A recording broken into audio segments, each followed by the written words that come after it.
আচ্ছা, মানুষের জীবনটা কেমনভাবে পরিবর্তন ঘটে, তাই না?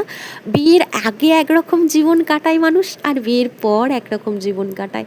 আমার হাসব্যান্ড বাড়িতে সে কিছু মতে থাকতো না তার বন্ধু-বান্ধবকে ছাড়া। মানে একটু সময় পেলেই সে তার বন্ধুদের কাছে শুধু টাইম কাটানোর জন্য ও সুযোগ খুঁজতো। আর এখন ওর বাচ্চা আর ওর বউকে টাইম দেওয়ার জন্য একটু সময় খোঁজে। তো দেখো, এমনটা নয় যে আমার হাজব্যান্ড ওর বন্ধুদেরকে টাইম দেয় না, ওর বন্ধুদেরকেও টাইম দেয় একটু সময় পেলেই।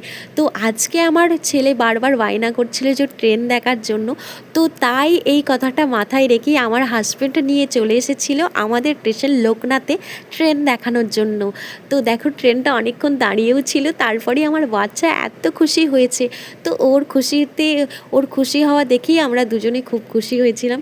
তো তারপরে এই যে স্টেশনের গায়ে যে দাদারা দোকান নিয়ে বসে, ফুচকার দোকান, তো এত টেস্টি হয় ফুচকাটা, দারুণ সুন্দর খেতে হয়।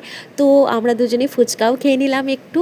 আর আজকের দিনটা দারুণ সুন্দর কাটিয়েছি।